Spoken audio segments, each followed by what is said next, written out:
This clip is brought to you by SaveWithConrad.com. We should mention, though, the reason that I keep bringing this up is it's just fascinating that he's in the quote unquote real main event. I mean, the thing that helped draw the house, the Battle of the Billionaires. And then less than a year later, he's gone. And Meltzer would write, Lashley received $250,000 for the WrestleMania match and complained to many of his friends, but was insistent that was not the reason he quit the company. He was already bothered by a shoulder injury at the time of his biggest push, but worked through it until the end of July when he opted for surgery on a torn rotator cuff.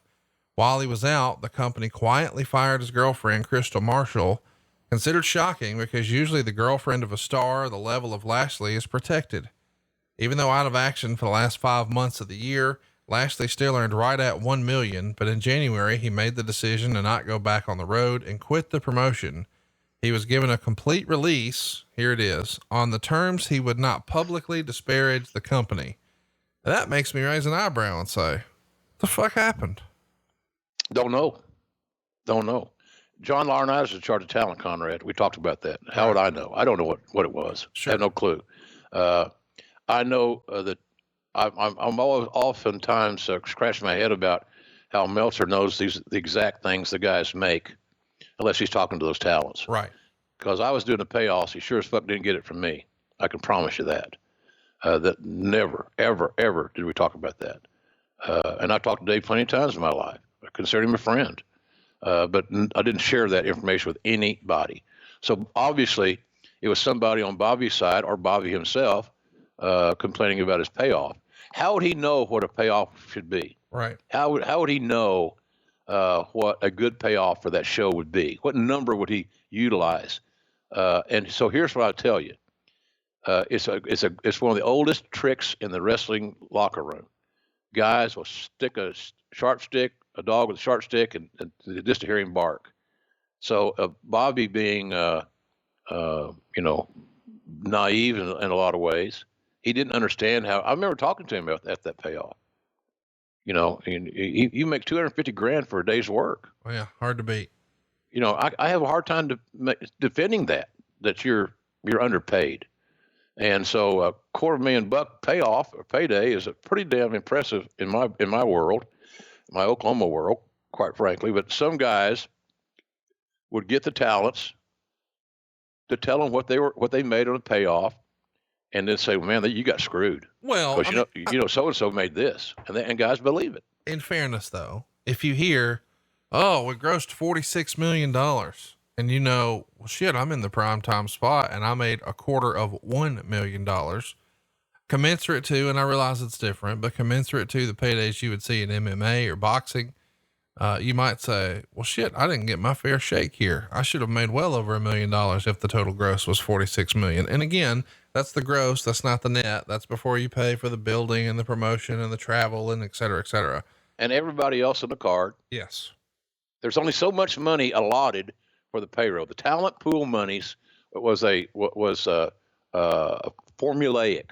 So when I got the payoff, the sheets, they had the big box. Here's what the total talent budget is for this event. And so now it's the discretionary aspect comes into play. As long as talents are being paid discretionary monies, you're always going to have this exact same discussion, because all of a sudden a wrestler becomes a fucking accountant. Hey, let me ask, and I'm not asking this to be funny, because I realize you're going to laugh at just the premise of the question, but we often hear guys like, well, just recently, Paul Heyman, he had a contract as a performer and he had a contract as like a head writer.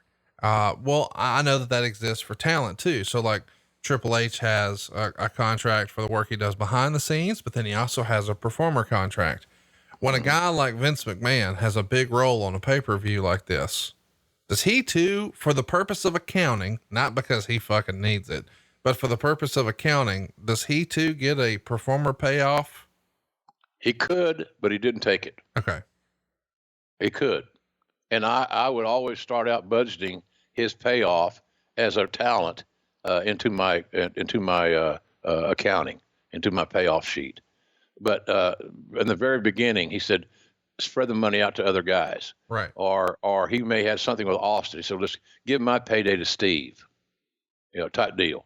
That was never an issue. So that'll hopefully answer your question. Oh no, it does. I mean, I just know sometimes people would hear that and they would think, well, no, stupid, whatever's left over, he keeps. Well, not exactly. I mean, it is a publicly traded company, and it just as a function of accounting, sometimes if you have a role that you do and everyone else was paid for that role, then maybe legally you have to be paid for that too, but we can scale it way, way down to it's just the minimum. And I mean, no. I think in the movie business, they call it scale or whatever. So we have to pay you something, but it'll be a minuscule amount, but there's at least something on the books. But Vince didn't always do that, you're saying?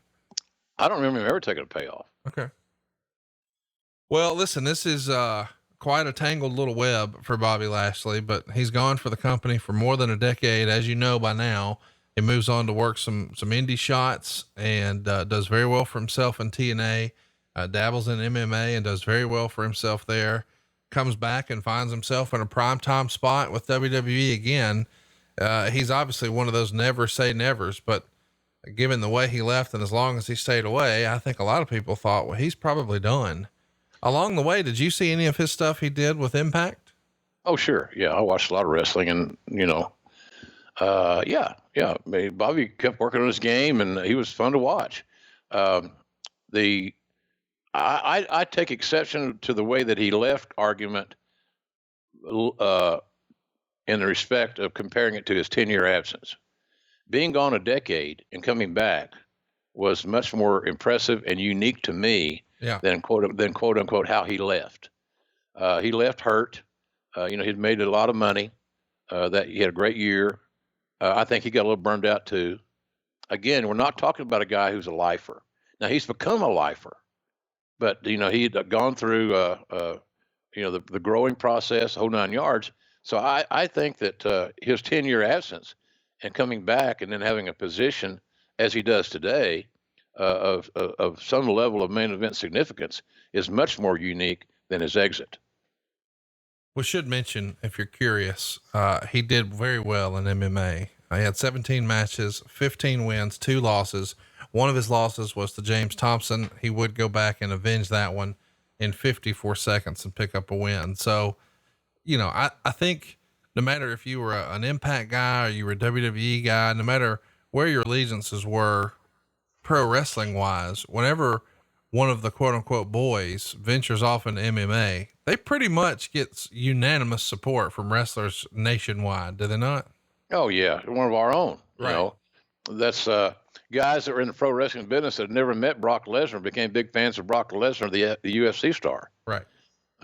And I think even though the Bellators pull their horns in right now during the virus, Jake Hager, is on that same type of role. He hasn't lost yet. And so, so I think everybody supports our, at least we should. And I think that we do. So I think the best illustration is, again, guys that never knew who Brock Lesnar, they knew who he was. I think that's stupid to say, but who didn't know him personally, took a personal investment in his career in the UFC, which, was pretty significant. Yeah. Hey, it's Conrad Thompson. Thanks for checking out the podcast here on YouTube. Be sure to hit the subscribe button and the notifications bell so you get a notice anytime we upload some new content.